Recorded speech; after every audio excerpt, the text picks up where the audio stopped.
Welcome to mister C tutorials. Today video అనేది డిఎస్సికి సంబంధించి ఎగ్జామ్స్ అనేవి కంప్లీట్ అవ్వడం జరిగింది. దాని తర్వాత జరగబోయే ప్రాసెస్ ఏ విధంగా ఉంటుంది? దాని తర్వాత అభ్యర్థులకు ఉన్న సందేహాలేంటి? ఎవరెవరు ఏ విధంగా ఆలోచిస్తున్నారు? ఈ విషయాల మీద ఈ వీడియో అనేది ఉండడం అనేది జరుగుతుంది. ఇంకా మన ఛానల్‌ని ఎవరైనా సబ్స్క్రైబ్ చేయకపోయినట్టయితే సబ్స్క్రైబ్ చేయగలరు. అదేవిధంగా ఈ వీడియో ఎవరికైతే అవసరం అవుతది అనుకుంటున్నారో వాళ్ళకి షేర్ చేయగలరు. అయితే ఈ 1 వీక్ నుండి వీడియోస్ అనేవి ఛానల్‌లో పోస్ట్ చేయడం జరగలేదు. ఎందుకంటే ఎగ్జామ్స్ రాసిన చాలామంది వ్యక్తులతో ఇది మాట్లాడడం అనేది జరగడం జరిగింది. అదేవిధంగా నెక్స్ట్ జరగబోయే నోటిఫికేషన్‌కి సంబంధించి ఏ విధంగా ఒక ప్రణాళిక ప్రకారం ఛానల్‌లో వీడియోస్ అప్‌లోడ్ చేయాలి. ఈ విషయాలన్నిటి కోసము కొంత టైం అనేది కేటాయించాల్సొచ్చింది. సో, వీడియోస్ అనేది రాలేకపోయాయి ఈ వీక్ అంతా కూడాను. ఇక్కడ నుండి కంటిన్యూయస్‌గా వీడియోస్ అనేవి రావడం అనేది జరుగుతుంది. అయితే డిఎస్సి ఎగ్జామ్స్ ఏమైతే ఉన్నాయో అవి కంప్లీట్‌గా ఈరోజు నిన్నటితో జూలై 2తో మొత్తం డిఎస్సి ఎగ్జామ్స్ అన్నీ కూడా కంప్లీట్ అయిపోవడం అనేది జరిగింది. అయితే ఈ డిఫరెంట్ ఎగ్జామ్స్, డిఫరెంట్ షిఫ్ట్స్ అనేవి కండక్ట్ చేయడం అనేది జరిగింది కదా! దానిలో భాగంగానే ఎస్ఏకి సంబంధించిన, స్కూల్ అసిస్టెంట్‌కి సంబంధించిన కొన్ని రెస్పాన్స్ షీట్లు ఆల్రెడీ రిలీజ్ చేయడం అనేది జరిగింది. ఎస్‌సిటీకి సంబంధించి ఎటువంటి రెస్పాన్స్ షీట్లు ఇంకా రిలీజ్ చేయలేదు. ఎస్ఏ బయాలజీకి సంబంధించి కూడా రెస్పాన్స్ షీట్లు రావాల్సి ఉంది. అవి కూడా రాలేదు ఇంకాన. వాటికి సంబంధించి కూడా అప్డేట్ అనేది రాబోతుంది. అయితే ఈ రెస్పాన్స్ షీట్ల గురించి ఎవరు ఎదురు చూస్తున్నారంటే చాలామంది నిరాశ, నిస్పృహల్లో కూరుకుపోయి ఇంక మన రెస్పాన్స్ షీట్ కూడా చూడాల్సిన అవసరం లేదు అనే స్టేజ్‌కొచ్చేసారు. ఎందుకంటే మనం రాసిన ఎగ్జామ్‌కి మనకి రెస్పాన్స్ షీట్ అవసరమా? అది చూసిన దగ్గర నుండి టెన్షన్. డైరెక్ట్‌గా రిజల్ట్ చూసుకుందాంలే అని అనుకుంటున్నారు. అది చాలా వరకు తప్పు. ఎందుకంటే మనం ఏం రాసామనేది మనకు తెలియాలి. నెక్స్ట్ ఎగ్జామ్‌లో కూడా మనం అటువంటి ఏ తప్పు చేయకుండా ఉండాలంటే ఈ రెస్పాన్స్ షీట్ నువ్వు ఖచ్చితంగా చూడాలి. డైరెక్ట్‌గా రిజల్ట్ చూస్తానంటే అది అక్కడితో ఆగిపోతుంది. ఇప్పుడు ఈ ఒక్క ఎగ్జామ్ కోసమే నువ్వు ప్రిపేర్ అయ్యేటట్టయితే ఇక్కడితో ఆపేసి ఇంక నువ్వు రెస్పాన్స్ షీట్ కోసం కాదు కదా! రిజల్ట్ కూడా చూసుకోవద్దు నువ్వు. కాదు నేను ఖచ్చితంగా ఈ ఎగ్జామ్‌తో పాటు నెక్స్ట్ ఎగ్జామ్స్‌ని కూడా నేను రాయాలి అనుకున్న వాళ్ళు ఖచ్చితంగా రెస్పాన్స్ షీట్లు చూడండి. ఎందుకంటే మీరు ఏ ఏరియాలో తప్పు చేస్తున్నారనే విషయం ఆ రెస్పాన్స్ షీటే మనకు తెలియజేస్తది. ఎవరెవరు రెస్పాన్స్ షీట్ కోసం ఎదురు చూస్తున్నారో తెలుసా? ఎవరి షిఫ్ట్ అయితే ప్రతి ఒక్కళ్ళు వాళ్ళ షిఫ్ట్ హార్డ్ అని భావిస్తున్నారు కదా! వాళ్ళ షిఫ్ట్‌లో వాళ్ళకొచ్చిన మార్కులతో పాటు పక్క వాళ్ళకొచ్చిన మార్కులు ఏ విధంగా ఉన్నాయి అని తెలుసుకోవడం కోసమే ముందుగా రెస్పాన్స్ షీట్ కోసం ఎదురు చూస్తున్నారు. రిజల్ట్ కోసం చాలా ఒక 90% రిజల్ట్ కోసం ఆలోచించట్లేదు. రెస్పాన్స్ షీట్ కోసం మొదటగా ఆలోచిస్తున్నారు. ఎందుకంటే మనం ఎంతవరకు ఆలోచించగలిగాం? 4 ఆప్షన్స్ ఇచ్చారు. 4 దగ్గరికి ఉన్నాయి. అందులో మళ్ళీ ఏబీ, బీసీ, సీడీ అని ఇవ్వడం జరిగింది. దాంట్లో నేను ఎంతవరకు అవగాహన చేసుకొని రాసుకున్నాను అని ఎవరైతే ఆలోచించగలుగుతారో వాళ్ళు రెస్పాన్స్ షీట్ కోసం ఆలోచిస్తున్నారు. మిగిలిన వాళ్ళు రెస్పాన్స్ షీట్లు వచ్చినా వాళ్ళు చూసుకోకుండానే నాకు ఇన్ని మార్కులు వచ్చాయని చెప్పే కొంత బ్యాచ్ కూడా రెడీ అవుతది. మీ అందరూ రెడీగా ఉండండి దానికి కూడాన. కొంతమంది రెస్పాన్స్ షీట్లు చూడరు. చూడకుండానే నాకు ఇన్ని మార్కులు వచ్చాయని చెప్పేసి ఎక్కడో పోస్ట్ చేస్తారు. అది పట్టుకొని ఆళ్ళకి ఇన్ని మార్కులు వచ్చాయంట. ఆళ్ళ షిఫ్ట్ ఈజీ కాబట్టి అన్ని మార్కులు వచ్చాయి. మా షిఫ్ట్ కష్టం కాబట్టి మాకు ఇన్ని తక్కువ మార్కులు వచ్చాయి అని మీలో మీరే మీకే కాన్ఫ్లిక్ట్ అనేది వచ్చేస్తది. నెక్స్ట్ జరగబోయేది ఇదే. ఎందుకంటే ఒకవేళ వాడు చూసుకున్నా వాడికి తక్కువ మార్కులు వచ్చాయనుకోండి, తక్కువ మార్కులు వచ్చాయని చెప్పరు రెస్పాన్స్ షీట్ చూసుకున్న తర్వాత. కొంత ఎక్కువ మార్కులు యాడ్ చేసి చెప్తారు. ఎక్కువ మార్కులు యాడ్ చేసి చెప్పడం వల్ల మిగిలిన వాళ్ళకి జెన్యూన్‌గా రాసి, కష్టపడి చదివి, రాసి ఇంకా చాలా తక్కువ మార్కులు వస్తున్నాయి నాకు అనుకుంటారు కదా! వాళ్ళలో భయం పుట్టిస్తారు. ఈ ఎవరు ఎన్ని చేసినా చివరికి రిజల్ట్ వచ్చేది అప్పుడే. కాకపోతే ఆ మధ్యలో ఉన్న మనోవేదన ఉంటది కదండీ! అది ఎవరికీ చెప్పుకోలేని బాధ అయిపోతది. అందువల్ల ఏంటంటే ఎవరు చెప్పిన మార్కులు నమ్మకండి. మీకొచ్చిన మార్కులు ఆ షిఫ్ట్‌లో మీదే బెస్ట్ మార్క్ అనుకోండి. అదే విధంగా నార్మలైజేషన్ వచ్చిందాకా కూడా వెయిట్ చేయండి. ఎందుకంటే నార్మలైజేషన్‌లో ఏదైనా జరగొచ్చు. అది మనం చెప్పలేము ఎంతవరకు జరుగుతదని చెప్పేసి. అది రెస్పాన్స్ షీట్ల కోసం ఎదురు చేసే వాళ్ళ పరిస్థితి ఈ విధంగా ఉంది. నెక్స్ట్ చూసినట్టయితే ఎక్కువ మంది అడుగుతుంది రిజల్ట్స్ ఎప్పుడు ఉండొచ్చు అని అడుగుతున్నారు. ఈరోజు ఎగ్జామ్ కంప్లీట్ అయిన తర్వాత మొత్తం డిఎస్సి ఎగ్జామ్‌కి సంబంధించి 92 పాయింట్ సంథింగ్ 40% ఎంతో అటెండెన్స్ అనేది ఈరోజు వచ్చిందని చెప్పేసి ఈరోజు న్యూస్ పేపర్‌లో రావడం అనేది జరిగింది. అంటే మొత్తం ఎగ్జామ్స్‌లో 100 మందిలో 92 మంది ఎగ్జామ్ రాశారు. ఇక్కడ చెప్తున్నాను కదండీ! ఈ కాంపిటేటివ్ ఎగ్జామ్ ఫీల్డ్‌లో డిఎస్సికి మిగిలిన కాంపిటేటివ్ ఎగ్జామ్స్‌కి మధ్య డిఫరెన్స్ ఎక్కడుంటుందంటే ఈ అటెండెన్స్‌లోనే ఉంటది. మిగిలిన కాంపిటేటివ్ ఎగ్జామ్స్‌లో అటెండెన్స్ అనేది ఒక 60-70% మాత్రమే అటెండెన్స్ ఉంటది. అందులో కూడా రాసేవాళ్ళు ఒక 20-30% ఉంటారు. కానీ డీఎస్సీకి సంబంధించినంత వరకు అటెండెన్స్ పర్సెంటేజే ఎక్కువ, చదివిన వాళ్ళు ఎక్కువ. ఎందుకంటే మేము ఆ కోర్స్ చదివాం కాబట్టి ఖచ్చితంగా ఎగ్జామ్ రాయాలి. సో మేము ఎంతో కొంత మాకు మిమ్మల్ని మేము నిరూపించుకోవాలని చెప్పేసి డీఎస్సీ ఎగ్జామ్ రాస్తారు. ఇక్కడ వచ్చిన చిక్కు కూడా అదే. ఎక్కువ మంది రాయడం, ఎక్కువ అప్లికేషన్స్ వస్తాయి. అందరూ కూడా మ్యాక్సిమం ఎగ్జామ్ అటెంప్ట్ చేస్తారు. దానివల్ల ఏంటంటే దీనికి క్రేజ్ ఎక్కువ ఉంటది. డీఎస్సీ ఎగ్జామ్‌కి ఎప్పుడు కూడా క్రేజ్ ఎక్కువ ఉంటది. కాకపోతే ఇది డిస్ట్రిక్ట్ లెవెల్‌లో కాబట్టి రిజల్ట్ మీద కట్ ఆఫ్స్‌ని ఎక్స్‌పెక్ట్ చేయడం ఎవరి వల్ల కాదు. ఒక్కొక్క డిస్ట్రిక్ట్‌లో ఒక్కొక్క కట్ ఆఫ్ ఉంటది. అదే విధంగా ఒక్కొక్క కేటగిరీకి ఒక్కొక్క కట్ ఆఫ్ ఉంటది. ఎక్కువ పోస్ట్ ఉన్న దగ్గర తక్కువ కట్ ఆఫ్ ఉంటది. తక్కువ పోస్ట్ ఉన్న దగ్గర ఎక్కువ కట్ ఆఫ్ అనేది ఉండడం అనేది జరుగుతది. కాబట్టి ఏ డిస్ట్రిక్ట్‌లో ఏ పోస్ట్ ఉంటది, ఎంత కట్ ఆఫ్ ఉంటదని ఎవ్వరం కూడా చెప్పలేం. అయితే వన్స్ ఒకసారి రెస్పాన్స్ షీట్లు వస్తే ఎంతో కొంత యాక్యురేట్‌గా ఎవ్వరము చెప్పలేము. దగ్గరికి చెప్పడానికి అవకాశం ఉంటది. ఎందుకంటే కొంతమంది చెప్పాను కదా ఇందాక, ఫేక్ మార్క్స్ వస్తాయి. అదే విధంగా కొంతమంది మార్క్స్ చెప్పడానికి ఇష్టపడరు. ఎవరైతే చాలా బాగా చదివి మాకు ఖచ్చితంగా జాబ్ వస్తదనుకుంటారో వాళ్ళు ఖచ్చితంగా మార్క్స్ అనేవి చెప్పరు ఎవరికీను. వాళ్ళు మార్క్స్ చెప్పకుండా ఎక్కడ కూడా ఏ ప్లాట్‌ఫామ్‌లోనూ వాళ్ళు కనబడరు. ఏ సోషల్ మీడియా దాంట్లోనూ వాళ్ళు పార్టిసిపేట్ చెయ్యరు. మాకిన్ని మార్కులు వచ్చాయని. ఒక 10% మంది చేస్తారు. 90% మంది చేయరు. ఆ 90%లో 50% మందికి జాబ్‌లొస్తాయి. ప్రతి కాంపిటీటివ్ ఎగ్జామ్‌లో కూడా జరిగేదదే. సో, ఎవరికైతే మార్క్స్ అనేవి కరెక్ట్‌గా వచ్చాయో వాళ్ళు చెప్పరు. ఎవరికైతే తక్కువ వచ్చాయో వాళ్ళు ఎక్కువ మార్క్స్ యాడ్ చేసి చెప్పుకునే పరిస్థితి ఉంటది. దానివల్ల ఏంటంటే యాక్యురసీ అనేది చాలా తక్కువగా ఉంటది. కాబట్టి మనం ఒక నంబర్ చెప్తాం. మొత్తం ఈ రిజల్ట్ మీద ఒకసారి రెస్పాన్స్ షీట్ వచ్చిన తర్వాత మొత్తం ప్రతి డిస్ట్రిక్ట్‌కి, ప్రతి కేటగిరీ వైస్ ఎక్కడెక్కడ ఎంతవరకు ఉన్నాయి, మనకున్న సర్కిల్‌లో మనం ఎంతవరకు చెప్పగలమో అదంతా కూడా సేకరించి మీ ముందుకు పెట్టడం అనేది జరుగుతది. అది మీకు ఒక ఐడియా కోసం మాత్రమే, అదే ఫైనల్ కాదు. ఎందుకంటే నార్మలైజేషన్ జరిగిన తర్వాత ఏ షిఫ్ట్‌లో ఎన్ని మార్కులు కలుస్తాయని ఎవ్వరం కూడా చెప్పలేం. అది కలిసిన తర్వాత 0.33 మార్క్స్ కూడా ప్రతి కాంపిటీటివ్ ఎగ్జామ్‌లో కూడా చాలా ఇంపార్టెంట్ అవుద్ది. అలాంటిది ఈ యొక్క డీఎస్సీ లాంటి ఎగ్జామ్‌లో టెట్‌కి సంబంధించి 0.12 అంటే 0.12 మార్క్స్‌లో కూడా జాబ్ అనేది డిసైడ్ అవుతది. మీరు ఖచ్చితంగా చూస్తారు కదా! ఈసారి డీఎస్సీ ఎగ్జామ్స్ అనేవి డీఎస్సీలో రిజల్ట్ ఏ విధంగా ఉంటదంటే పాయింట్‌ల వైస్ తేడాలోనే ఉంటది మొత్తం అందరికీ కూడా. ఎందుకంటే అందరి పేపర్సు అవునన్నా కాదన్నా అందరి పేపర్స్ ఒకేలాగా ఉన్నాయి. ఒకే ప్యాటర్న్‌లో కొనసాగాయి. బట్ వాటి యొక్క ఆప్షన్స్ అనేవి ఆలోచించే విధానంలోని, టైం అనేది మేనేజ్‌మెంట్ విధానంలోనే మొత్తం కూడా డిపెండ్ అయ్యి ఉంది ఈ యొక్క ఎగ్జామ్ అంతా కూడా. అయితే రిజల్ట్స్ ఎప్పుడు ఉండొచ్చు అని చూసినట్టయితే రిజల్ట్ అనేది మాక్సిమం ఆగస్ట్ సెకండ్ వీక్‌లో రిజల్ట్ అనేది రావడం అనేది జరుగుతది. ఇందులో ఎటువంటి మార్పు ఉండదు. ఎందుకంటే ఈ రెస్పాన్స్ షీట్లనేవి జూలై 6 గాని, 4థ్ తర్వాత ఎప్పుడైనా సరే రెస్పాన్స్ షీట్లు రిలీజ్ అయిపోతాయి.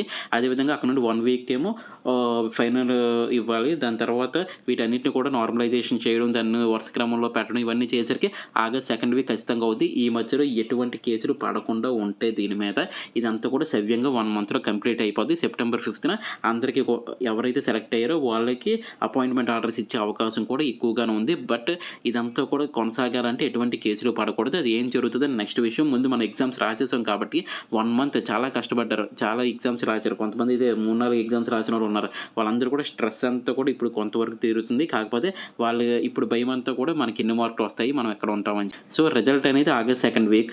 రెస్పాన్స్ షీట్లు అనేవి జూలై 6థ్ నుండి వస్తాయి అంటున్నారు. కానీ జూలై 4థ్ నుండి వచ్చేసే అవకాశం అయితే ఎక్కువగా ఉంది. ఇది ఇప్పటిదాకా చెప్పిన వాటిలో ఏమైనా డౌట్ ఉంటే కిందన కామెంట్ చేయండి. రిజల్ట్ ఎప్పుడు వస్తాయని చెప్పాం. దాని తర్వాత రెస్పాన్స్ షీట్ల గురించి చెప్పాం. ఇప్పుడు అసలైంది నార్మలైజేషన్ ఎటువంటి పాత్ర పోషిస్తది అసలైంది. మన నార్మలైజేషన్ అనేది ఎటువైపు తీసుకెళ్తుంది. ఈ నార్మలైజేషన్ గురించి చాలామంది భయపడుతున్నారు. బట్ ఈ నార్మలైజేషన్ అనేది సెంట్రల్ గవర్నమెంట్‌తో సహా మొత్తం ఇండియా అంతా కూడా దీన్ని ఫాలో అవుతుంది. ఈ నార్మలైజేషన్‌ని. ఎస్ఎస్‌సీ ఎగ్జామ్స్‌లో గానీ, రైల్వే ఎగ్జామ్స్‌లో గానీ, లేకపోతే సివిల్ సర్వీస్ దానికి సంబంధించిన ఎగ్జామ్స్‌లో గానీ, వాళ్ళు పెట్టే 2 షిఫ్ట్‌లకి సంబంధించి ఏదైనా పెడితే దానికి సంబంధించి గానీ ఈ నార్మలైజేషన్ అనేది వాళ్ళు ఫాలో అవుతున్నారు. సో, దీనిని తప్పు పట్టాల్సినంత అవసరం అయితే లేదు. కాకపోతే మనం అడిగింది ఒక డిస్ట్రిక్ట్‌కి ఒక పేపర్ పెట్టండి అని అడిగాం. దానివల్ల ఎటువంటి నార్మలైజేషన్ అవసరం లేదు కదా అని చెప్పేసి. బట్ వాళ్ళు పెట్టలేదు. కానీ ఇప్పుడు మనం ఇంక చేసేదేమీ లేదు. ఖచ్చితంగా నార్మలైజేషన్ వైపు చూడాలి. అయితే ఈ నార్మలైజేషన్ ఏ విధంగా చేస్తారంటే, ఒక షిఫ్ట్ తీసుకుంటే ఆ షిఫ్ట్‌లో ఎక్కువ మార్కులు వచ్చిన ఫస్ట్ 20 మెంబర్స్‌ని తీసుకుంటారు.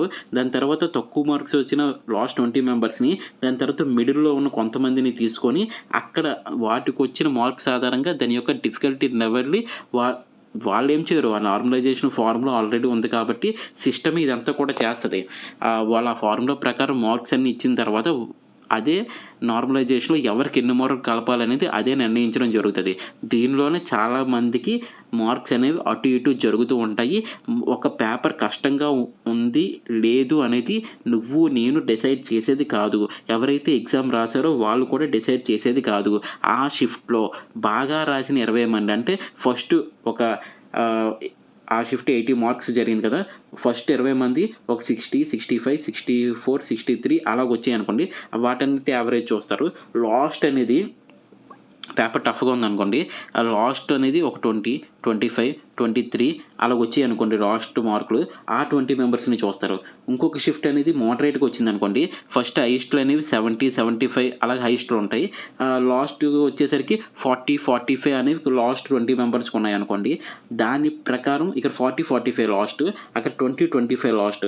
అంటే 20 మార్క్స్ అనేవి వచ్చినవాడు లాస్ట్‌లో ఉన్నాడు. ఇక్కడ 40 మార్క్స్ వచ్చిన వాడితో ఎండ్ అయిపోయింది ఆ షిఫ్ట్. సో, ఆ షిఫ్ట్ కొంత ఈజీగా ఉందని అర్థమవుతది. ఇక్కడ 20 మార్క్స్ వచ్చాయంటే ఈ షిఫ్ట్ కొంచెం కష్టంగా ఉందని అర్థమవుతది. దాని ప్రకారం నార్మలైజేషన్ అనేది కంప్లీట్ అవుతుంది. ఈ విధంగా నార్మలైజేషన్ అనేది చేయడం జరుగుతుంది. దీనివల్ల ఎవరికీ అన్యాయం జరిగే పరిస్థితి అయితే ఉండదు. ఎందుకంటే ఇది ఆల్రెడీ ప్రూవ్ అయింది. ఇది ఆల్రెడీ అన్ని ఎగ్జామ్స్‌లో యూజ్ చేస్తున్నారు కాబట్టి దీని మీద కోర్ట్‌కెళ్ళి ఎటువంటి ఉపయోగం ఉండదు. ఖచ్చితంగా ఇది నార్మలైజేషన్ కోర్ట్ అనేది సమర్థిస్తది. ఎందుకంటే ఎక్కువ మంది ఉన్నప్పుడు ఖచ్చితంగా ఎక్కువ షిఫ్ట్‌లు పెట్టాల్సొస్తది. కాబట్టి మేము నార్మలైజేషన్ చేశామని చెప్పేసి గవర్నమెంట్ చెప్పడం అనేది జరుగుతది. దానికి కోర్ట్‌లు కూడా ఓకే అంటాయి. కాకపోతే మనం ఒక డిస్ట్రిక్ట్ ఒక పేపర్ అడిగితే ఇటువంటి ప్రాబ్లమ్ ఉండదు కదా! అని అడిగాము. అది పెట్టడానికి కుదరలేదు. వాళ్ళకి ఎందుకు కుదరలేదనేది వాళ్ళు సమాధానం చెప్పరు. సో, నార్మలైజేషన్ గురించి భయపడాల్సిన అవసరం అయితే లేదు. నీకే కాదు అందరికీ కూడా ఇది జరుగుతుంది కాబట్టి నీకు ఒక మార్క్ కలిస్తే పక్కోడికి కూడా ఒక మార్క్ కలుస్తది. నీకు ఒక మార్క్ తగ్గితే పక్కోడికి కూడా నీకు ఒక మార్క్ తగ్గుతది. అది నువ్వు రాసిన షిఫ్ట్ మీద డిపెండ్ అయ్యి ఉంటది. ఒక షిఫ్ట్ టఫ్ అనేది రాసిన ప్రతి ఒక్కరికి వాళ్ళ షిఫ్ట్ టఫ్.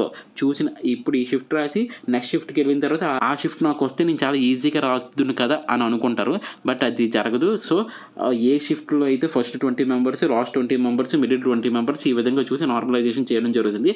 నార్మలైజేషన్ ఫార్ములా కూడా ఆల్రెడీ నోటిఫికేషన్ ఇవ్వడం అనేది జరిగింది. నార్మలైజేషన్ మీద డౌట్స్ అయితే పెట్టుకోవద్దు ఎవరు కూడా. నెక్స్ట్ చూసినట్టయితే టెట్ పాత్ర ఎంతుంటది? ఇది చాలా చాలా ఇంపార్టెంట్.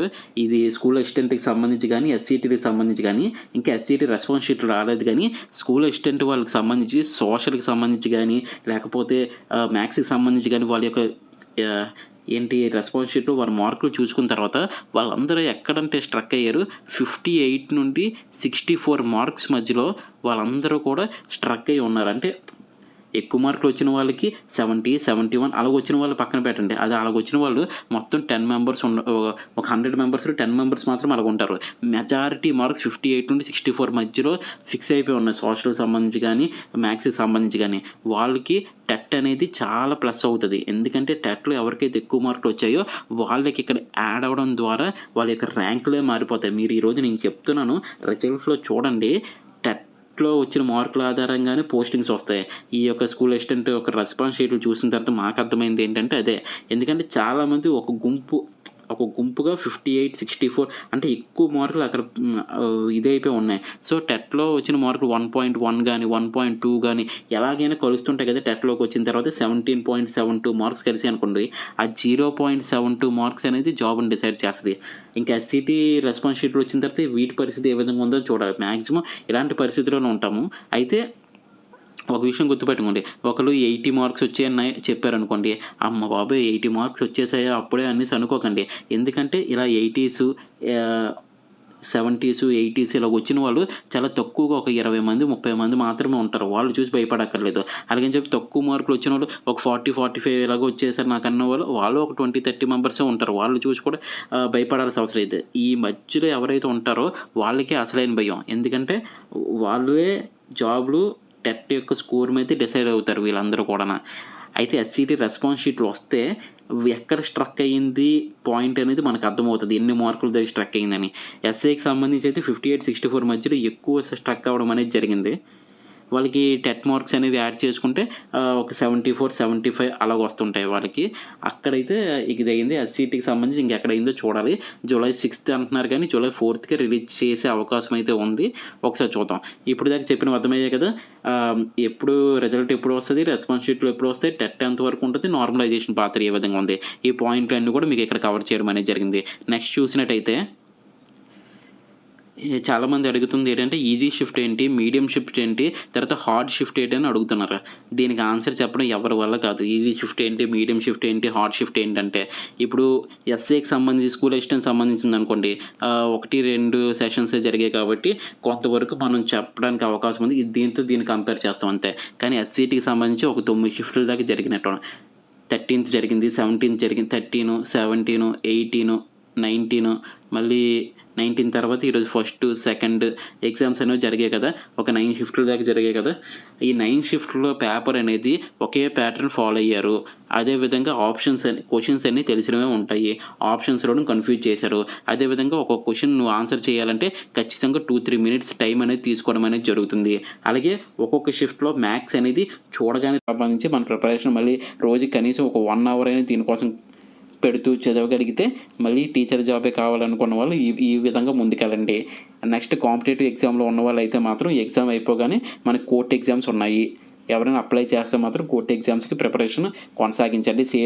సేమ్ ప్రిపరేషన్ రెండిటికి సరిపోతుంది. ఇంగ్లీష్ అదే, దాని తర్వాత జనరల్ స్టడీస్ అదే. కొంచెం కాన్సంట్రేషన్ చేస్తే డిఎస్సి కంటే ముందే కోర్ట్ ఎగ్జామ్స్ రిజల్ట్ కూడా వచ్చేసే రాదులేండి. డిఎస్సి ఆగస్ట్ సెకండ్ వీక్‌లో వచ్చేస్తది కాబట్టి కోర్ట్ ఎగ్జామ్ సిమిలర్‌గా ఆగస్ట్‌లో అవుతది. అది సెప్టెంబర్ నియామకాలు కూడా అది కూడా జరిగిపోతది. సో ఎవరైనా అప్లై చేస్తే దానికి చదవండి. లేదు ఎస్ఎస్సి సీజీఎల్ గానీ, ఎస్ఎస్సి సిహెచ్ఎస్ఎల్ గానీ ఎవరైనా అప్లై చేసుంటే దానికి, ఎన్టీపీసీకి సంబంధించి ఎవరైనా సరే చేసుంటే ఎన్టీపీసీకి సంబంధించి ఆ ఎగ్జామ్స్‌కి కూడా ప్రిపేర్ అవ్వండి. ఎందుకంటే ఇదొక్కటే కాదు కదా! ఇంకా చాలా చాలా అవకాశాలు ఉన్నాయి. ఎవరికైతే ఏజ్ అనేది ఎక్కువగా ఉందో వాళ్ళకి మాత్రం టీచర్ జాబే కావాలంటే మాత్రం ఇప్పుడు ఎగ్జామ్ రెస్పాన్స్ షీట్లు చూసుకొని ఒక కన్క్లూజన్‌కి వచ్చి ఇన్ని మార్క్స్ వస్తున్నాయి. నార్మలైజేషన్‌లో మనకి ఎన్ని మార్క్స్ కలుస్తాయని తెలీదు. ఒకవేళ వస్తే వెల్ అండ్ గుడ్. నేను ఆ జాబ్‌కి వెళ్తాను. లేదా నా ప్రిపరేషన్ ఇంకా కొనసాగిస్తాను. నోటిఫికేషన్ వచ్చిన తర్వాత చదువుదామంటే మొన్న ఇచ్చినట్టే 45 డేసే టైం ఇస్తారు నెక్స్ట్ నుండి కూడానా. అందులో ఎటువంటి డౌట్ లేదు. మనం ఎంత గొంతు చించుకున్నా ఇంక ఇవ్వము అని చెప్పేసి వాళ్ళు క్లియర్‌గా చెప్తున్నారు కదా! అలాంటప్పుడు మనమే ముందు జాగ్రత్తగా చదువుకుంటూ ఉండడం బెటరు. దీనికి సంబంధించి అది ఎగ్జామ్ అయిపోయింది కాబట్టి. నెక్స్ట్ ఫైనల్‌గా సర్టిఫికేట్ వెరిఫికేషన్ ప్రాసెస్ ఏ విధంగా ఉంటుందని. దీని మీద నేను మొత్తం రిజల్ట్ వచ్చిన తర్వాత దీని మీద వీడియో చేద్దాం అనుకుంటున్నాను. కాకపోతే కొన్ని సర్టిఫికేట్స్ అనేవి ముందుగా అవసరం అవుతాయి. కాబట్టి ఒక్కసారి మామూలుగా చెప్దామని చెప్పేసి దీని గురించి చెప్తున్నాను చూడండి. సర్టిఫికేట్ వెరిఫికేషన్ ప్రాసెస్ ఏ విధంగా జరుగుతదంటే వన్స్ రిజల్ట్ ఇచ్చేస్తారు. ఈ 16,743 పోస్టులు ఉన్నాయి కదా! ఆ రిజల్ట్ అనేది జనరల్ ర్యాంకింగ్ లిస్ట్ ఇస్తారు. ప్రతి డిస్ట్రిక్ట్‌కి సంబంధించి. ఆ డిస్ట్రిక్ట్‌కి సంబంధించి ర్యాంకింగ్ లిస్ట్ ఇచ్చిన తర్వాత మీరు చూసుకుంటారు. మీ ర్యాంక్ బట్టి మీరు ఎక్కడున్నారు. మీ కేటగిరీలో ఎంతమంది ఉన్నారు. అవన్నీ కూడా క్లియర్‌గా ఇస్తారు. మీ నేమ్ ఇస్తారు. మీ కేటగిరీ ఇస్తారు. మీకు వచ్చిన మార్క్స్ ఇస్తారు. డిఎస్సిలో వచ్చిన మార్క్స్ ఇస్తారు. టెట్ మార్క్స్ ఇస్తారు. దాని తర్వాత మీకు టోటల్ మార్క్స్ ఇస్తారు. ఈ విధంగా ఒక ర్యాంకింగ్ లిస్ట్ అనేది ప్రతి డిస్ట్రిక్ట్ వైజ్ రిలీజ్ చేసుకుంటారు. ఎందుకంటే ఇంకా డిఎస్సి ఎగ్జామ్ కండక్ట్ చేయడం గవర్నమెంట్ పని అయిపోయింది. వీళ్ళకి నియామకాలు అనేవి డిస్ట్రిక్ట్‌లో కలెక్టర్ స్థాయిలో జరుగుతుంటాయి. అక్కడ డీఈఓకి సంబంధించి కలెక్టర్ స్థాయిలో జరుగుతుంటాయి కాబట్టి అక్కడ నుండే మనకి ఈ యొక్క ర్యాంకింగ్ లిస్ట్ అనేది రిలీజ్ అవుతది. దాని ప్రకారం మన పోస్ట్‌కి సంబంధించి మన క్యాస్ట్ వైజ్ ఎంతమంది ఉన్నారో చూసుకుంటారు. ఓపెన్ కేటగిరీ అయితే ఫస్ట్‌లో ఎంతమంది ఉన్నారో చూసుకుంటారు. లేడీస్ అయితే ముందు మెయిల్స్ ఎంతమంది ఉన్నారు. మన కేటగిరీలో ఫీమేల్‌కి ఎంతవరకు వచ్చింది. ఇవన్నీ కూడా చూసుకోవడానికి మనకు అవకాశం ఉంటది. దాని తర్వాత మీకు కౌన్సెలింగ్ పిలవడం అనేది జరుగుతది. అంటే సర్టిఫికేట్ వెరిఫికేషన్‌కి. ఆ సర్టిఫికేట్ వెరిఫికేషన్‌లో మీకు మీరు 10థ్ క్లాస్ వరకు మీ యొక్క ఎడ్యుకేషన్ క్వాలిఫికేషన్‌కి సంబంధించి 10థ్ ఎలాగా ఉంటుంది, ఇంటర్ ఎలాగా ఉంటది, డీఎడ్‌కి సంబంధించి గానీ, బీఎడ్‌కి సంబంధించి గానీ ఆ సర్టిఫికేట్లు ఉండాలి. ఇవన్నీ ఎందుకంటే 55%, 45% పర్సెంటేజ్‌లు పెట్టారు కదా! వాటిని వెరిఫై చేయడానికి. నెక్స్ట్ ఏంటంటే 4థ్ టు 10థ్ క్లాసు స్టడీ సర్టిఫికేట్ ఉండాలి. ఇది ఎందుకంటే మీ యొక్క లోకల్ స్టేటస్‌ని డిసైడ్ చేయడానికి అది. దాని తర్వాత చాలా ఇంపార్టెంట్ ఏంటంటే క్యాస్ట్ సర్టిఫికేటు చాలా చాలా ఇంపార్టెంట్. క్యాస్ట్ సర్టిఫికేటు ఓబీసీ వాళ్ళకైతే ఓబీసీ సర్టిఫికేటు, ఈడబ్ల్యూఎస్‌కి అయితే ఈడబ్ల్యూఎస్ సర్టిఫికేటు. ఖచ్చితంగా ఈ సర్టిఫికేట్ ఉండాల్సిందే. ఎవరైనా చేసుకోకపోతే ఇప్పుడే చేసుకొని ఉండండి. రెస్పాన్స్ షీట్లు వచ్చిన తర్వాత అంటే ఈ సర్టిఫికేట్లు ఏమి వృధాగా పోవు కదా! మీకు నెక్స్ట్ ఎగ్జామ్స్‌కైనా యూజ్ అవుతాయి. మాక్సిమం అందరూ చేసుకోవడానికి ట్రై చేయండి. తర్వాత టైం ఉండదు. అక్కడ మీ సేవా సెంటర్‌లో గానీ, ఎంఆర్ఓ ఆఫీస్‌లో గానీ, ఈ సచివాలయాల్లో గానీ మీకు లైన్స్ ఎక్కువైపోవడం, సర్వర్లు పనిచేయకపోవడం ఈ తలనొప్పి అంతా ఉంటది. ఎందుకు అదంతాన? మీరు ముందే చేసుకొని ఉంచండి అది. మాక్సిమం ఇవి సరిపోతాయి. ఎవరైనా ఎంప్లాయీస్ ఉంటే వాళ్ళకి ఎన్ఓసీ సర్టిఫికేట్లు అనేవి అవసరం అవుతాయి. అది అప్పుడు తీసుకుంటారు. మాక్సిమం ఇవే ఉంటాయి. పాస్‌పోర్ట్ సైజ్ ఫోటోస్ ఇవన్నీ కామన్‌గా ఉంటాయి. హాల్ టికెట్, టెట్ మార్కుల లిస్టు. టెట్ మార్కుల లిస్ట్ ఎవరికైనా టెట్ ర్యాంక్ కార్డ్ లేకపోతే ఇప్పుడు డిఎస్సి టెట్ వెబ్‌సైట్‌లోకెళ్తే మన మొబైల్ నంబర్‌తో గానీ, మన యొక్క ఆధార్ నంబర్‌తో గానీ ఎంటర్ చేస్తే ప్రీవియస్ స్టేట్ మనం ఏమి రాసామో అవన్నీ కూడా కనబడతాయి. వాటిని ఒక స్క్రీన్‌షాట్ తీసుకొని ప్రింట్ ఔట్ తీసుకోవచ్చు. అది పెద్ద ప్రాబ్లమ్ ఏం లేదు. వాళ్ళు కూడా అక్కడ చెక్ చేస్తారు. దాని తర్వాత మొత్తం లిస్ట్ అంతా పెడతారు. ఏమేమి సర్టిఫికేట్లు తేవాలి, ఎన్నెన్ని సెట్‌లు రావాలి, తర్వాత ఎన్నెన్ని ఫోటోలు తేవాలి, ఇవన్నీ కూడా వాళ్ళు పెడతారు. అందులో ఏం డౌట్ పడద్దు. ఈ క్యాస్ట్ సర్టిఫికేటు, ఓబీసీ, ఈడబ్ల్యూఎస్ సర్టిఫికేట్లు మాత్రం చేసుకొని ఉంచండి. స్టడీ సర్టిఫికేట్ ఎవరి దగ్గర లేకపోతే అది కూడా చేయించుకొని ఉంచుకోండి. స్కూల్స్ ఓపెన్ చేసేసారు కాబట్టి స్టడీ సర్టిఫికేట్స్ అనేవి మనకి అవైలబిలిటీలో ఉంటే మీ స్కూల్స్‌కెళ్ళి తీసుకోండి. లాస్ట్ టైం నోటిఫికేషన్‌లో ఏమిచ్చారు? సర్టిఫికేట్లు ఖచ్చితంగా అప్లై చేయండి. సర్టిఫికేట్లు కరెక్ట్‌గా ఉంటేనే మీకు హాల్ టికెట్లు వస్తాయని ఫస్ట్‌లో ఇచ్చారు. తర్వాత వాటిని మార్చడం ఇవన్నీ కూడా జరిగాయి గానీ, ఎందుకంటే స్కూల్ సెలవు ఇవ్వడం ఇవన్నీ కూడా జరిగాయి కాబట్టి, ఇప్పుడు ఎవరికైనా సర్టిఫికేట్ లేకపోతే స్కూల్‌కెళ్ళి తెచ్చుకోండి. అదేవిధంగా ఈడబ్ల్యూఎస్, ఓబీసీ, క్యాస్ట్ సర్టిఫికేట్‌లయితే రెడీ చేసుకొని పెట్టుకోండి. ఇది సర్టిఫికేషన్ వెరిఫికేషన్ ప్రాసెస్ అయితే ఈ విధంగా ఉంటుంది. ఇంకా ఏమైనా డీఎస్సీకి సంబంధించిన డౌట్స్ ఉంటే కిందన కామెంట్ చేయండి. మాక్సిమం ఆన్సర్ చేయడానికి అయితే ట్రై చేస్తాను. ఎవరు కూడా షిఫ్ట్‌ల కోసం మాత్రం గొడవ పడకండి. రెస్పాన్స్ షీట్ వచ్చిన తర్వాత రెస్పాన్స్ షీట్‌లో ఎగ్జామ్ రాసిన వాళ్ళ ప్రకారమే మనకి మార్క్స్ అనేవి యాడ్ అవ్వడము, మైనస్ అవ్వడం అన్నీ కూడా కనబడతాయి. వీటికి సంబంధించి ఇంకేమైనా డౌట్స్ ఉంటే కింద కామెంట్ చేయండి. ఇంకొకటి ఏంటంటే రెస్పాన్స్ షీట్లు చూడగానే మీరేమి కంగారు పడిపోవాల్సిన అవసరం లేదు. నాకు తక్కువ మార్కులు వచ్చాయి, నాకు జాబ్ రాదు, నేను ఏదైనా చేసుకుంటాను. నువ్వు చేసుకోవడానికి ఏముంది? ఇప్పుడు దాకా నువ్వు కష్టపడ్డావు, చదివావు, అయిపోయింది. నెక్స్ట్ ఎగ్జామ్స్‌కి ప్రిపేర్ అవ్వడానికి ట్రై చెయ్యు. అంతేగాని దాని మీద డిప్రెషన్‌లోకి వెళ్ళిపోవద్దు. ఒక్కొక్కసారి నీకు తక్కువ మార్కులు వచ్చినా నీ యొక్క కేటగిరీలో, నీ యొక్క దాంట్లో నీకు జాబ్ వచ్చేసే అవకాశం అయితే ఉంది. ఇప్పుడు కర్నూలు లాంటి డిస్ట్రిక్ట్ ఉందనుకోండి, అక్కడ 1000 పోస్టులు ఉన్నాయి ఎస్‌సీటీకి సంబంధించి వాళ్ళకి కట్ ఆఫ్స్ చాలా తగ్గిపోతాయి. అలాంటి వాళ్ళు కూడా భయపడాల్సిన అవసరం లేదు. కొంతమంది ఇప్పుడు ఎస్సీ కేటగిరీ ఉందనుకోండి 1, 2, 3 అని 3 కేటగిరీలు చేశారు. అందులో ఫీమేల్ కేటగిరీ అనుకోండి ఇంకెక్కడ ఉన్నావు? ఎన్ని మార్క్స్‌కొస్తది? నువ్వు చెప్పలేవు అది. సో, రెస్పాన్స్ చూడగానే నువ్వు భయపడొద్దు ముందు. ఎందుకంటే నార్మలైజేషన్ ఇంకా మార్క్స్ యాడ్ అవ్వాల్సిన అవసరం ఉంది. సో, ఇవన్నీ దృష్టిలో పెట్టుకొని మీరు రెడీగా ఉండి రెస్పాన్స్ షీట్ రాగానే మీకు అప్డేట్ చేయడం జరుగుతుంది. మాక్సిమం 2, 3 డేస్‌లో రెస్పాన్స్ షీట్లు కూడా వచ్చేయడం జరుగుతది. రేపే వచ్చేయవచ్చు లేకపోతే ఎల్లుండి వస్తది. 1 ఆర్ 2 డేస్ గ్యాప్‌లో అంతే. దాని గురించి ఒక్కసారి రెస్పాన్స్ షీట్ రాగానే మార్క్స్ అనేవి ఎన్నొచ్చాయి మన వరకు మనం పోల్ పెడతాము. మీ జెన్యూన్ మార్క్సే పెట్టండి మాక్సిమం. దాని తర్వాత మన చుట్టూ ఉన్నవాళ్ళు కూడా మనం ఎంక్వైరీ చేయడం అనేది జరుగుతది. దాని ప్రకారం ఒక కన్‌క్లూజన్‌కి 100% కన్‌క్లూజన్ కాదు గానీ, ఒక 70% వరకు మనం చెప్పగలము. ఎంతవరకు మనం కట్ ఆఫ్స్ వచ్చే అవకాశం ఉన్నదనేది మాత్రం.